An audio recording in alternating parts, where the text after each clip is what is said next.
ROI. I think it's one of the topics which marketers have always faced an issue with, and they've been asked questions from the leadership कि आप ये कर तो रहे हो पर इसका result क्या है? You are taking budgets from us. Where are you using those budgets, and how is it coming back to you, or profiting the company? So that's my first question. Very easy, very simple. In the age of intelligence, how easy has it become for you to face the leadership and tell them, sir, ROI ye hai?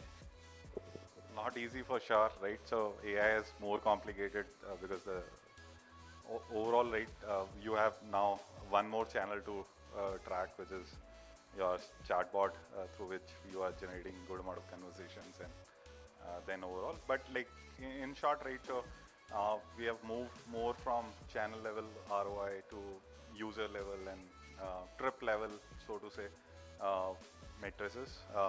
And hence, right, so that is translating to overall share of wallet, and hence some of the good looking dashboards are getting consumed by top leadership, and then we are able to see, right, so how the marketing dollars are resulting into how many trips cross-sell, and then the overall health of the system itself. Banking is one of the industries where the value builds over time. So for example, if some customer comes to a website and he or she sees a home loan, it's not that tomorrow he or she is going to take the home loan. And what we in ICICI Bank particular, we believe that the relationship builds over time. So essentially the entire MarTech, so I am part of a data science team, so MarTech is one of the vertical which I handle among other responsibilities. So what we truly believe that MarTech and digital is a force multiplier. So wherein, and these points some of the speakers have already mentioned. So we are using that to remove the friction. In our case, we all see as healthcare brands, you look at something that is an immediate need, but that's only 25% of entire healthcare dollars that are spent. 75% is still planned. Plus, I'm not going to do that, something very similar to saying that tomorrow morning I'm going to go Narayana Health. That's not how a user thinks. Yeah. Tomorrow morning I'm going to buy an iPhone. That's how a user thinks.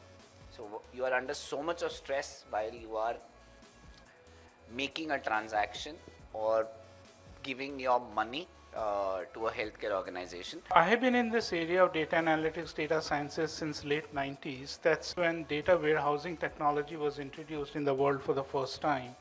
And since then I have stayed in this area, have worked in multiple domains, and have seen almost all the facets of data sciences. That includes data engineering, data modeling, data analytics, business intelligence, machine learning, deep learning, and now most recently like Gen AI and LLM.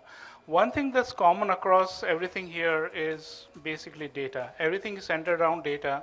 Data need not be numbers. It could be, like text. It could be video images.